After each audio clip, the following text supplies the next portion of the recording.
जय हिंद प्यारे साथियों, कैसे हैं आप सभी। आशा करता हूँ सभी अच्छे होंगे, स्वस्थ होंगे और धमाकेदार तरीके से अपनी पढ़ाई भी कर रहे होंगे, क्योंकि हमारा लक्ष्य ही है जब तक तोड़ेंगे नहीं तब तक छोड़ेंगे नहीं। तो चलिए आज हम लोग प्रारंभ करेंगे अध्याय 2। अध्याय 2 का नाम है बहुपद।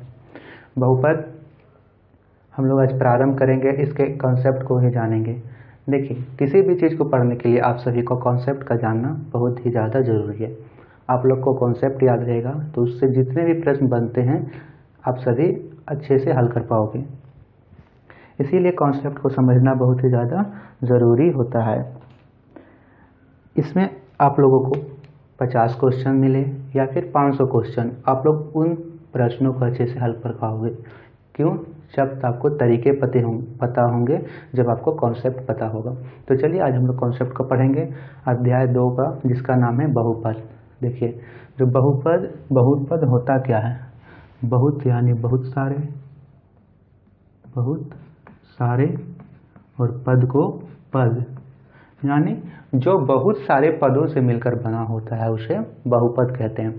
अब पद क्या होता है इसमें, बहुत सारे तो बहुत सारा हो गया। पद क्या होता है, देखिए ये हो गया एक पद और ये हो गया 2 पद और एक और पद लेते हैं 3। तो इसमें एक यह पद है, एक यह पद है और यह पद है। ये तीनों क्या है, पद है। ठीक है, पद।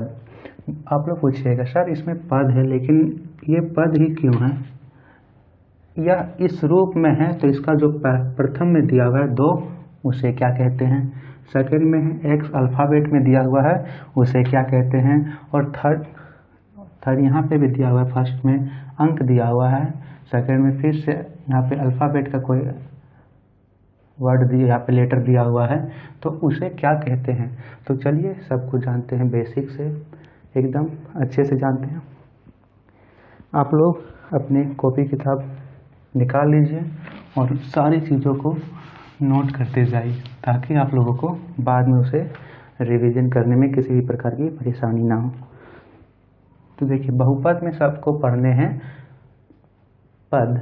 तो पद जानने के पहले हम लोग जानते हैं चर, और दूसरा क्या होता है, अचर।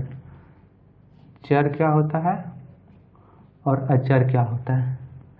देखिए, चर जिसका मान स्थिर ना होता, जिसका मान स्थिर ना हो, मान स्थिर नहीं होता, स्थिर नहीं, उसे बोलेंगे चर। और जिसका मान स्थिर हो, चले नहीं। चर मतलब चलना। देखिए, चर मतलब यानी होता है चलते जाना। और अचर मतलब एक जगह स्थिर होना, जिसका मान क्या होता है, स्थिर हो। जैसे कि कोई पद दिया हुआ है 2x²। देखिए, जो इस फॉर्म में होता है, लिखा हुआ होता है, जिसमें 2 एक अंक हो, एक अल्फ़ाबेट का कोई लेटर हो और उसकी कोई घात लिखी हुई हो, उसे बोलते हैं पद। अब इसे देखिए, इसमें चर क्या है, अचर क्या है। चर क्या है, जिसका मान स्थिर नहीं है, जो इसे बोलते हैं अचर, और जिसका मान स्थिर है उसे बोलते हैं अचर। यहाँ पे देखिए, जो शुरू में दिया हुआ है जो अंक है उसको बोलते हैं अचर। 2 क्या है, एक अचर है। 2 अचर क्यों है, क्योंकि देखिए 2 को आप किस रूप में प्रदर्शित करते हैं। जैसे 2 किलो आम, 2 किलो आम का उदाहरण ले लेते हैं। 2 किलो आम, तो यदि आप 2 को प्रदर्शित कीजिएगा तो 2 का मान सिर्फ 2 ही होता है। 2 किलो आम, 2 किलो सेब, 2 का मान कभी भी नहीं बदलेगा। 3 का मतलब क्या होता है, 3 का मतलब सिर्फ 3, उसका कोई और मान नहीं हो सकता है। जबकि यहाँ पे दिया हुआ है सेकेंड में कोई अल्फ़ाबेट है एक्स है। एक्स क्या है, एक चर है। एक्स क्या है, चर है। चर क्यों है, क्योंकि एक्स का मान बदल सकता है। किस प्रकार, आप एक्स की जगह में 1 लिख सकते हो, एक्स की जगह में 2 लिख सकते हो, एक्स की जगह में 3 लिख सकते हो, एक्स की जगह में 4 लिख सकते हो, और एक्स की जगह में 10 भी लिख सकते हो। इसीलिए एक्स का मान बदल सकता है। यहाँ पे यदि एक्स की जगह में 2 लिखेंगे तो कितना हो जाएगा, 2, और यहाँ पे 2 की पावर 2, तो कितना होगा, 2 गुनी 2 की पावर 4, 4 दूनी 8। तो यहाँ पे x का मान क्या हुआ, बदल सकता है। तो जिसका मान बदल सकता है उसे बोलेंगे अचर, और जिसका मान नहीं बदले, सॉरी जिसका मान बदल सकता है उसे बोलेंगे चर, और जिसका मान नहीं बदले उसे बोलेंगे अचर। ठीक है, जो अचर होता है उसे x, y और z से प्रदर्शित करते हैं। किसी भी बहुपद में x, y और z के रूप में होता है उसे बोलते हैं चर, और जो संख्या के रूप में होता है 1 2 3 4 5 6, इस सबको क्या बोलेंगे? अचर बोलेंगे। ठीक है, ये चीज़ समझ में आई आप सभी को? चलिए अब देखिए, यहाँ पे हो गया चर और अचर। एक और चीज़ होता है घात। घात क्या होता है? घात का मतलब होता है किसी संख्या के ऊपर लगाओ। जैसे घात को इंग्लिश में बोलते हैं पावर। जैसे यहाँ 2, 2 के ऊपर हम कोई संख्या लिख दिए 2, तो 2 की घात 2। घात का मतलब क्या होता है? 2 को 2 बार गुना करना। 3 की घात यहाँ पे 3 लगाएं तो 3 की 3 बार गुना करना। 5 की घात यहाँ पे 3 लगाएं तो 5 को 3 बार गुना करना। ठीक है, 4 की घात यहाँ पे 4 लगाएं तो 4 को 4 बार ही गुना करना होता है। ठीक है बच्चा, 3 को यहाँ पे 3 बार गुना करना होगा। 3 की घात 3 है तो घात का मतलब होता है जो संख्या दी हुई हो उसे उतने ही बार गुना करना। ठीक है, ये चीज़ होता है घात। तो चर क्या होता है? जिसका मान स्थिर नहीं होता है और जो x, y, z के रूप में होता है। जैसे 2x 3y, तो इस सब दोनों में चर क्या है? x और y चर है। अचर क्या होता है? जिसका मान स्थिर होता है। जैसे 2x + 3y, इसमें अचर क्या है? 2 और 3 क्या है? अचर है। क्यों? क्योंकि इसका मान हमेशा स्थिर ही होता है। ठीक है, तीसरा चीज़ था घात। किसी संख्या को उसी से गुना करना। देखिए, किसी संख्या के ऊपर जो लगा हुआ होता है अंक उसको बोलते हैं घात, और इसका मतलब क्या होता है? उसी संख्या को जितना बार घात लगा हुआ हो उतना ही बार गुना करना। तो ये था चर, अचर, घात। अब चलिए, अब हम लोग चर, अचर और घात इसको मिलाकर हम लोग पद बनाते हैं। पद को बनाते हैं कि पद होता क्या है।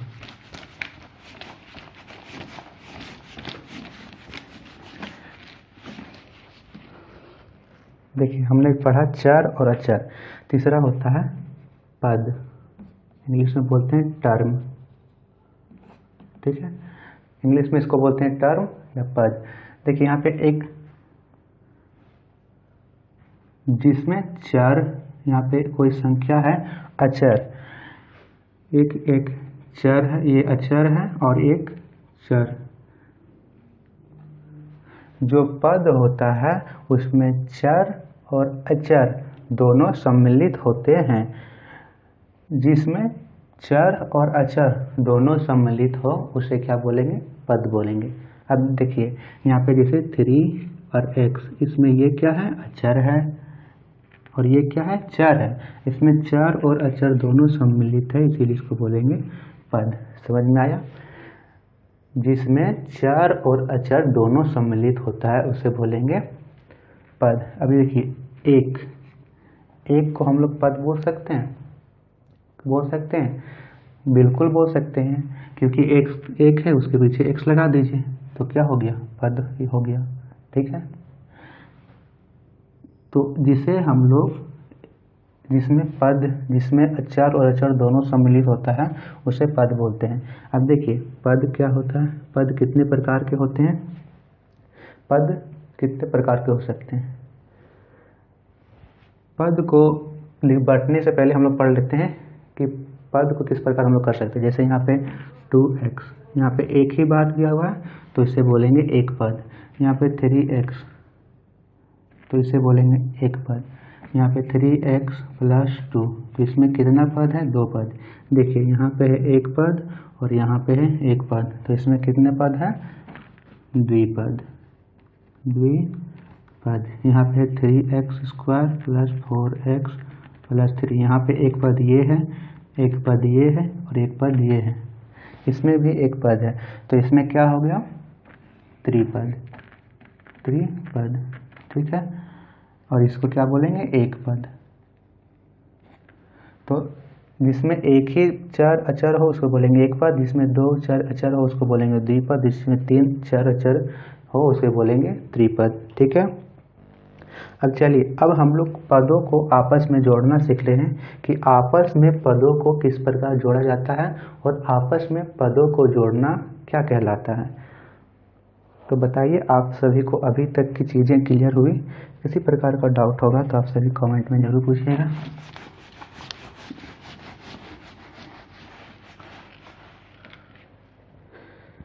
देखिए, अब हमने पढ़ा कि कोई यहाँ पे पद लिख लेते हैं 3x² और यहाँ पे एक पद लिख लेते हैं 2x।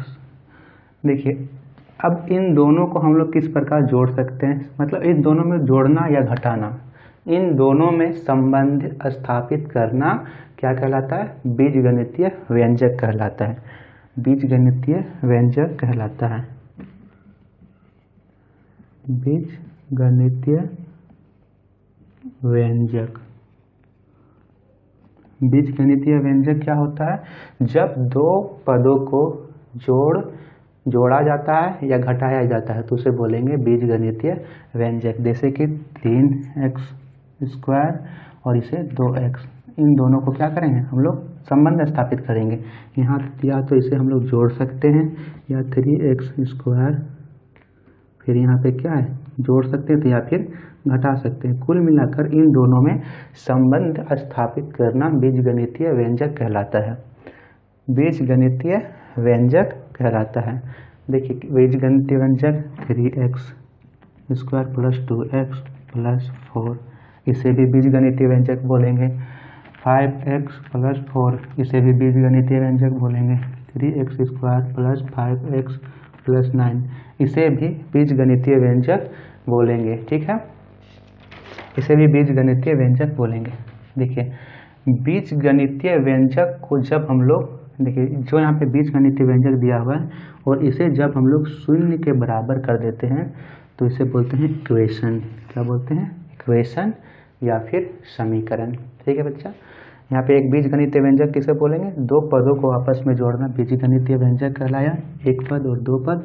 और जब इन पदों को हम लोग शून्य के बराबर, इस बीजगणितीय व्यंजक को शून्य के बराबर हम लोग कहते हैं तो उसे बोलेंगे समीकरण, इक्वेशन, समीकरण। ठीक है, उसे बोलेंगे समीकरण। अब चलिए, अब हम लोग पढ़ते हैं बहुपद की परिभाषा। बहुपद की परिभाषा अभी तक जो हमने सीखा वो तो एक बेसिक था। अब बहुपद की मानक परिभाषा या बोल सकते हैं कि उसके अच्छे से परिभाषित करने आए कि बहुपद क्या है, तो बहुपद को किस प्रकार प्रदर्शित करेंगे।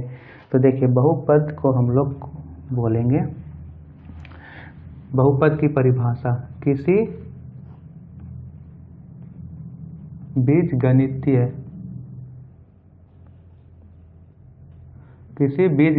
व्यंजक जिसका घात एक पूर्ण संख्या हो उसे बहुपद कहते हैं। बहुपद कहते हैं। बहुपद कहते हैं। अब देखिए, यहाँ पे किसी बीजगणितीय व्यंजक जिसका घात एक पूर्ण संख्या हो उसे बहुपद कहते हैं। जैसे 2x + 3x + 2, यहाँ पे एक बीजगणितीय व्यंजक है, बीजगणितीय व्यंजक है, व्यंजक में बोल रहा हूँ। तो देखिए, बीजगणितीय व्यंजक है और इसका घात क्या बोल रहा है? इसका घात एक पूर्ण संख्या हो, इसे आप लोग ध्यान रखना है। जो इसका पावर हो वो एक पूर्ण संख्या हो। पूर्ण संख्या क्या होती है? जो संख्या 0 से प्रारंभ होती है, 0, 1, 2, 3, 4, 5, 6 चलते जाए उसे बोलेंगे पूर्ण संख्या। तो यहाँ पे इसका घात हम लोग पूर्ण संख्या ले लेते हैं 2। ठीक है, तो ये क्या है? एक बहुपद है। अर्थात जिस बीजगणितीय व्यंजक का घात जो है वो एक पूर्ण संख्या हो उसे हम लोग बहुपद कहेंगे। अब आप लोग को मैं एक कुछ एग्जांपल दे रहा हूँ, उसे आप लोग बताना है कि यह बहुपद है या नहीं है। जैसे ये है कि नहीं आप लोग को है तो सही बताना है और नहीं तो गलत बताना है।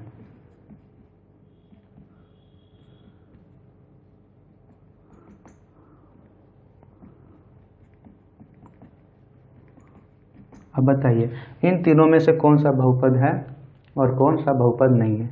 मैंने क्या कहा, बीजगणितीय व्यंजक, बीजगणितीय व्यंजक तो तीनों है, जिसका घात पूर्ण संख्या और जिसका घात जो है वो पूर्ण संख्या, इसका घात एक पूर्ण संख्या है तो ये है, इसका घात पूर्ण संख्या है नहीं, ये कौन सी संख्या है, ऋणात्मक है, ऋणात्मक है, तो यह बीजगणितीय व्यंजक है लेकिन यह बहुपद नहीं है। इसका जो पावर है या घात है वो फ्रैक्शनल नंबर है 1/2, तो ये भी बीजगणितीय व्यंजक तो है लेकिन बहुपद नहीं है। ठीक था, तो ये थी बहुपद की परिभाषा। अब देखिए आगे हम लोग चलते हैं कि बहुपद के प्रकार, बहुपद के कितने प्रकार हो सकते हैं।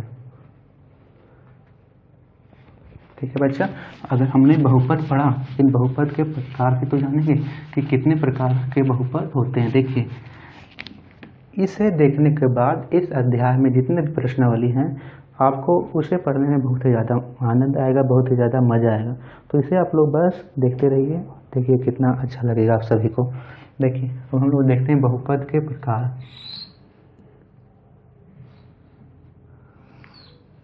देखिए बहुपद के हम लोग प्रकार सबसे पहले देखते हैं घात के आधार पर। घात बताया पावर के आधार पर, पावर या फिर डिग्री बोल सकते हो। घात के आधार पर, आधार पर, घात के आधार पर पहला देखेंगे, दूसरा हम लोग देखेंगे, पहले हम लोग घात के आधार पर देखेंगे, दूसरा पद के आधार पर, पद के आधार पर, पद के आधार पर, और तीसरा देखेंगे चर के आधार पर, चर के आधार पर। पहला हम लोग देखेंगे घात के आधार पर, दूसरा हम लोग देखेंगे पद के आधार पर, और तीसरा हम लोग देखेंगे चर के आधार पर। देखिए घात के आधार पर पहला होगा रैखिक बहुपद, रैखिक बहुपद, रैखिक बहुपद। रैखिक बहुपद क्या होता है, जिसका घात 1 हो, जैसे 2x + 5, इसका घात कुछ नहीं है मतलब 1 है। जिस बहुपद का घात 1 हो उसे बोलेंगे रैखिक बहुपद। जैसे फिर एक एग्जाम्पल ले लेते 3x, ये भी क्या है, एक रैखिक बहुपद है। दूसरा होता है द्विघाती बहुपद। दूसरा क्या होता है बच्चा, द्विघाती बहुपद, द्विघाती बहुपद, द्विघाती बहुपद। द्विघाती बहुपद क्या होता है, द्विघाती बहुपद उसे बोलेंगे, द्विघाती बहुपद उसे बोलेंगे जिसका जो घात है वो क्या हो, पावर में 2 हो। जैसे पावर में 2 है, +3x + 5, यहाँ पे पावर में क्या है 2 है तो इसके द्विघाती बहुपद। और तीसरा होता है त्रिघाती बहुपद, त्रिघाती बहुपद। त्रिघाती बहुपद क्या होता है, जिसका घात सबसे बड़ा घात, उस जो बीजगणितीय समीकरण, बीजगणितीय व्यंजक है उसका जो सबसे बड़ा घात है वो कितना होना चाहिए, 3 होना चाहिए। जैसे 3x + 2x + y, और इसमें यहाँ पे y + 4, इसका जो बीजगणितीय व्यंजक है उसका घात कितना हुआ है 3, और 3 ही इन तीनों में सबसे बड़ा घात है, इसलिए इसे क्या बोलेंगे, त्रिघाती बहुपद। तो घात के आधार पर 3 प्रकार के होते हैं। रैखिक बहुपद उसे बोलेंगे जिसका घात 1 ही हो, द्विघाती बहुपद जिसका घात 2 हो और वही इन बीजगणितीय व्यंजक में सबसे बड़ा घात 2 हो। त्रिघाती बहुपद में उस बीजगणितीय व्यंजक जिसका सबसे बड़ा घात 3 हो या सबसे बड़ा पावर 3 हो, उसे बोलेंगे त्रिघाती बहुपद। पद के आधार पर हम लोग देखते हैं, पद के आधार पर बहुपद के कितने प्रकार होते हैं, तो पद के आधार भी 3 प्रकार के होते हैं, पहला, दूसरा और यहाँ पे लिखता हूँ तीसरा। ठीक है, देखिए पहला जिसे बोलेंगे एक पदी बहुपद, एक पदी बहुपद। एक पदी बहुपद किसे बोलेंगे? जिसमें एक ही पद हो। पद अभी बताए थे, जिसमें एक चर और एक अचर, एक चर हो गया और एक अचर शामिल हो, उसे बोलेंगे एक पदी बहुपद। उसे बोलेंगे पद, इसे बोलेंगे पद। तो इसमें क्या बोल रहा है? एक पदी, तो इसमें एक ही पद ले सकते हैं, 2x 3y या फिर 5, ये भी एक पद है। जो 5 है उसे भी एक पद बोल सकते हैं। दूसरा हम लोग ले लेते हैं, पहला हो गया एक पदी बहुपद, दूसरा होता है द्विपदी, द्विपदी बहुपद। द्विपदी बहुपद क्या होता है? जिसमें दो पद होते हैं, जैसे 2x प्लस 2x जमा 3। तो इसमें कितना पद है? एक पद ये हो गया और एक पद ये हो गया, इसमें दो पद है। इसमें भी कितने पद है? एक पद ये और एक पद ये, तो इसमें दो पद है, इसीलिए सबको क्या बोलेंगे? द्विपदी बहुपद। तीसरा होता है त्रिपदी बहुपद, त्रिपदी बहुपद। त्रिपदी बहुपद उसे बोलेंगे जिसमें तीन पद हो, जैसे 3x स्क्वायर ये एक पद हुआ, 2x स्क्वायर ये एक पद हुआ और 3, इसमें तीन पद है, एक पद, दो पद, तीन पद। इसी प्रकार इसमें कितने पद हैं? एक पद, दो पद, तीन पद। तो जिस बहुपद में तीन पद हो उसे बोलेंगे त्रिपदी बहुपद। इसे हम लोग किस प्रकार और जोड़ सकते हैं? देखिए, इसे हम लोग और किसे कह सकते हैं? देखिए, एक पद, दो पद, तीन पद और इसके घात सबसे बड़े क्या है? 2। तो इसे हम लोग एक और नाम दे सकते हैं, क्या? द्विघाती वाले त्रिपदी बहुपद, है ना। द्विघाती, इसका सबसे बड़ा पावर है यहाँ पे 2 है, सबसे बड़ा पावर 2 है, तो इस दो द्विघाती हो गया। और यह पद कितना कितना पद है? इसमें तीन पद है, तो द्विघाती वाले त्रिपदी बहुपद बोल सकते हैं। तो ये हो गया पद के आधार पर। तीसरा है चर के आधार पर। चर बताया था जिसका मान बदलते रहता हो, वेरिएबल, इसका मान हमेशा बदलते रहता हो, उसे बोलेंगे चर। तो चर के आधार पर पहला होता है, देखिए, चर जिसका मान बदलते रहता हो, जिसे हम लोग x, y और z के रूप में प्रदर्शित करते हो। सबसे पहले होता है एक चर वाले बहुपद, एक चर वाले। एक चर वाले क्या होगा? जिसमें एक ही चर हो, जैसे 2x प्लस 3y। तो देखिए y यहाँ पे नहीं होगा, एक चर है ना, तो एक ही चर होगा। यहाँ पे एक चर है और सेम चर यहाँ पर होना चाहिए, 3x प्लस 4। तो देखिए यहाँ पे जो चर है, यहाँ भी x है, यहाँ भी x है, तो यहाँ पे चर क्या है? दोनों में समान है, तो इसमें चर एक चर है। और एग्जाम्पल ले लेते हैं, 3x स्क्वायर प्लस 4x यहाँ है, तो यहाँ पर भी x होगा प्लस 3। तो ये क्या है? एक चर वाले बहुपद है। अब इसे इन तीनों से कनेक्ट कीजिए, इन तीनों को कनेक्ट करके बोलिए तो क्या होगा? इसका क्या है? पावर में 2 है और 2 ही सबसे बड़ा है, तो कनेक्ट कीजिए कि यहाँ पे क्या आएगा? द्विघाती। और कितने पद हैं? 1 2 3, तो द्विघाती त्रिपदी नहीं, एक चर वाले त्रिपदी, एक चर वाले द्विघाती बहुपद भी से बोल सकते हो, या बोल सकते हो एक चर वाले द्विपदी बहुपद। ठीक है, किसी प्रकार लिख सकते हैं, एक चर वाले द्विघाती बहुपद या एक चर वाले द्विपदी बहुपद, द्विपदी नहीं, एक चर वाले त्रिपदी, 1 2 3, एक चर वाले त्रिपदी बहुपद या एक चर वाले द्विघाती बहुपद। समझ में आई बात? तो एक कनेक्ट कर लेना है। दूसरा होता है द्विपदी, द्विपदी बहुपद। और द्विपदी बहुपद किसे बोलते हैं? द्विपदी, यहाँ पे द्विपदी क्यों?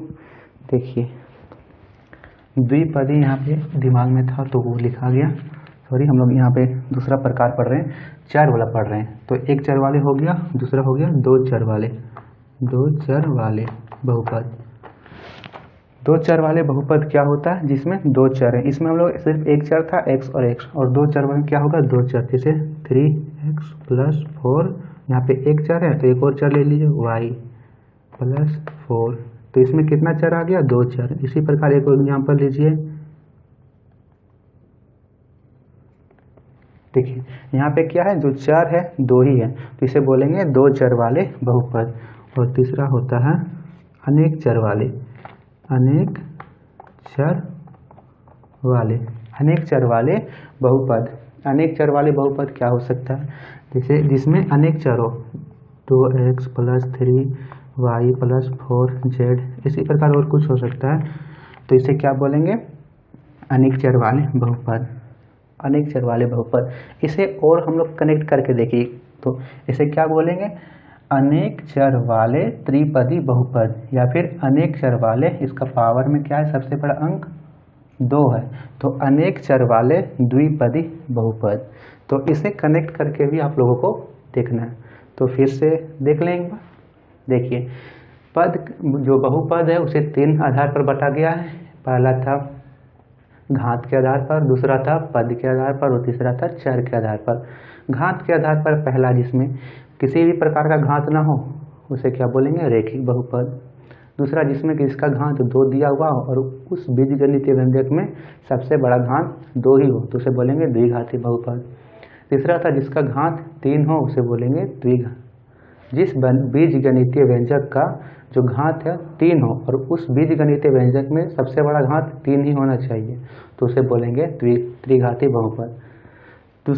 फिर दूसरा था पद के आधार पर। पद के आधार पर एक पदी बहुपद जिसमें एक ही पद हो, द्विपदी बहुपद जिसमें 2 पद मिला हुआ हो, और त्रिपदी बहुपद जिसमें 3 पद मिले हुए हों। चर के आधार पर एक चर वाले, 2 चर वाले और अनेक चर वाले। एक चर वाले बहुपद में क्या होगा? जिसमें एक ही चर हो, चर यानी वेरिएबल x, मतलब इसमें यदि इस व्यंजक में, इस बीजगणितीय व्यंजक में यदि x ले रहे हैं तो इसमें भी x लेंगे, इसे बोलेंगे एक चर वाले। 2 चर वाले क्या होगा? जिसमें 2 चर हो, यहाँ पे x है और यहाँ पे क्या है? y है, 2 चर है। अनेक चर वाले जिसमें x हो, y हो, z हो, अनेक चर हो, अनेक वेरिएबल्स हो, तो इसे बोलेंगे अनेक चर वाले। अब चलिए, अब हम लोग देख लेते हैं बहुपद के शून्यक। बहुपद के शून्यक क्या होता है? ये प्रश्नावली 2.2 में आप लोग को क्वेश्चन भी है कि बहुपद के शून्यक ज्ञात कीजिए। तो देखिए, मैं कंसेप्ट भी आप सभी को बताते जा रहा हूँ और फिर उसे अच्छे से रिवाइज भी आप सभी को करना है।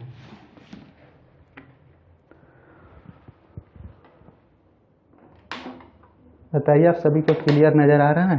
क्लियर दिख रहा है बच्चा? थोड़ा सा यहाँ पे चलिए, लास्ट है, थोड़ा सा बचा हुआ, फिर हम लोग प्रश्नावली 2.1 की तरफ भी पढ़ेंगे। 2.1 के भी जितने भी प्रश्न हैं हम सभी उसे क्या करेंगे? हल करेंगे।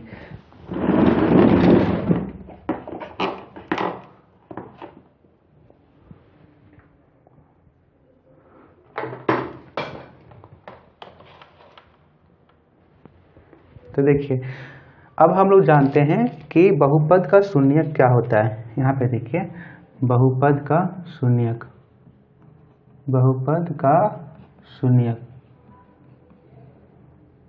बहुपद का शून्यक क्या होता है? जो बहुपद का शून्यक, बहुपद का शून्यक का मतलब यह होगा किसी बहुपद के चर का वह मान, किसी बहुपद के चर का वह मान जो उस बीजगणितीय व्यंजक का मान शून्य कर दे। देखिए, अच्छे समझिए, सरल भाषा में समझते हैं। किसी बहुपद के चर का वह मान, किसी बहुपद के चर का वह मान जो उस बहुपद के मान को शून्य कर दे। क्या कर दे? शून्य कर दे। किसी बहुपद के चर का वह मान जो उस बहुपद के मान को शून्य कर दे, उसे बोलेंगे बहुपद का शून्यक, और इसे Px से प्रदर्शित किया जाता है। जैसे यहाँ एग्जाम्पल लेता हूँ, 5x + 5। तो यहाँ क्या है? एक बहुपद है और किसी बहुपद के चर, यहाँ पे चर है, तो चर का वह मान जो उस बहुपद के मान को शून्य कर दे वह बहुपद का शून्यक कहलाता है। तो यहाँ पे बहुपद का एक चर है और यहाँ एक बहुपद है और उसका चर x है, तो x की जगह में हम लोग क्या रखेंगे कि जो इसका मान है वो शून्य हो जाए। यहाँ पे माइनस ले लेता हूँ, तब आप लोग को और अच्छे से क्लियर होगा बेसिक से। तो यहाँ पे देखिए दिया हुआ है 5x माइनस 5, यहाँ पे लिखा हुआ है देखिए 5x माइनस 5। तो यहाँ पे x की जगह में हम लोग कौन सा मान रखेंगे कि उसका इस पूरे बहुपद का मान क्या हो जाए, शून्य आ जाए। तो यहाँ पे रखिए 5 की जगह में आप लोग रख लीजिए 1, 5 की जगह में नहीं, जो इसका चर है x की जगह में 1 रखिए। तो 5 गुने 1 माइनस 5, तो 5 1 5 माइनस 5, और 5 में 5 घटाएंगे तो 0। तो यहाँ पे बहुपद का शून्य क्या होगा, 1 होगा।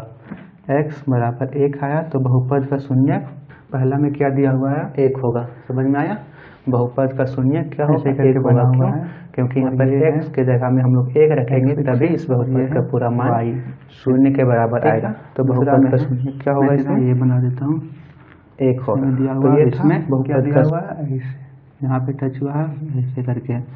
देखिए यहाँ पे क्या पूछ रहा है, शून्यकों की संख्या ज्ञात करना है, शून्यक, और px के लिए है px। तो यहाँ पे देखिए यानी ये जो लाइन है वो x में कितनी बार टच हो रही है, यहाँ जितनी भी लाइन जा रही है वो x में कितनी बार टच हो रही है। यहाँ पे देखिए ये है x एक्सिस, यहाँ पे एक बार भी टच हो रही है लाइन, तो नहीं, यहाँ पे शून्यकों की संख्या कितनी होगी, शून्यकों की संख्या क्या होगी, शून्य होगी, शून्यकों की संख्या शून्य होगी। दूसरे में कितने बार टच हो रहा है, एक बार यहाँ पे टच हो रहा है। देखिए ये लाइन जो गया ऐसे करके यहाँ पे y में टच हो रहा है, लेकिन पी वाई नहीं, पी एक्स है। तो यहाँ पे y का बताना है, नहीं है x का बताना है। तो x में एक बार यहाँ पे टच हुआ, तो यहाँ पे शून्यकों की संख्या कितनी होगी, 1। ये लिख लीजिएगा, शून्यकों की संख्या 1। ठीक है। तीसरा जो है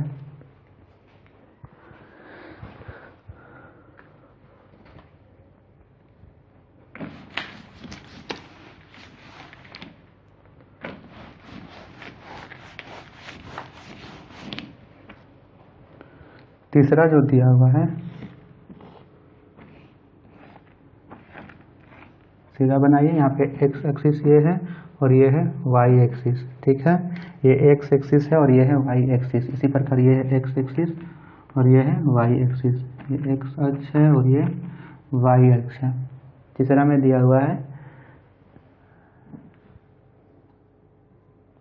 ऐसे करके आया हुआ है, ऐसे, फिर यहाँ पे हल्का सा ऐसे। ठीक है, यह है तीसरा प्रश्न। और तीसरा प्रश्न में देखिए x में अब कितनी बार ये लाइन टच हो रहा है, तो यहाँ पे 1, यहाँ पे 2 और यहाँ पे 3। तो तीसरा का जो है आंसर होगा वो शून्यकों की संख्या 3 हो गई। चौथा प्रश्न में यहाँ पे है, और यहाँ पे कितनी बार टच हो रहा है, यहाँ देखिए, यहाँ पर 1 बार और यहाँ पे 2 बार। तो शून्यकों की संख्या 2 होगी, इसमें 3 होगी और इसमें 2 होगी। पांचवा प्रश्न क्या कह रहा है, कैसे करके बनाया हुआ फिगर, ऐसे है, फिर ऐसे करके यहाँ पे है ऐसे, फिर ऐसे। यहाँ पे देखिए, यहाँ पे थोड़ा ये समीप होगा, मैं आप लोगों को समझा दे रहा हूँ, क्योंकि इसमें सिर्फ शून्यकों की संख्या ही ज्ञात करना है, उससे ज़्यादा नहीं कुछ करना है। यहाँ पे देखिए, तो x अक्ष में कितनी बार टच हो रहा है, यहाँ 1 2 3 4। तो शून्यकों की संख्या क्या होगी, इसमें 4 होगी। और आखिरी प्रश्न दिया हुआ है, पांचवा प्रश्न, यहीं पे बता देता हूँ। और ये अध्याय हम लोगों को, इस अध्याय का प्रश्नावली 2.1 हम लोगों को क्लियर हो जाएगा। यहाँ पे ऐसे है, फिर यहाँ पे ऐसे करके है, यहाँ ऐसे है, ये है। और इसमें देखिए कितनी बार टच हो रहा है, यहाँ पे 1 2 और यहाँ पे 3। तो शून्यकों की संख्या कितनी हो जाएगी, 3।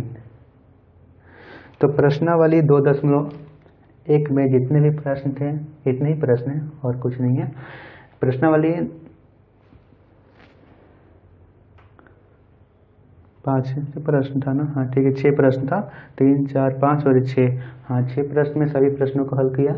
और आगे प्रश्नावली 2.1 जिसमें हम लोग अगले वीडियो में देखेंगे। तो अभी तक आप लोग इस वीडियो को लाइक नहीं किए होंगे तो लाइक ज़रूर कीजिएगा, चैनल को सब्सक्राइब जरूर कीजिएगा और बेल आइकन को भी हिट कीजिएगा, ताकि आने वाली वीडियो की नोटिफिकेशन आप सभी को मिलती रहे। तो मिलते हैं अगले वीडियो में, एक नए क्लास के साथ। और हाँ, आप सभी यदि नए हो तो इस वीडियो के डिस्क्रिप्शन में आप लोग जरूर लिखिएगा आरंभ है प्रचंड। क्या लिखिएगा? आरंभ है प्रचंड। और उसी दोस्त के साथ आप सभी को आरंभ करना है। ठीक है, तो चलिए मिलते हैं। धन्यवाद।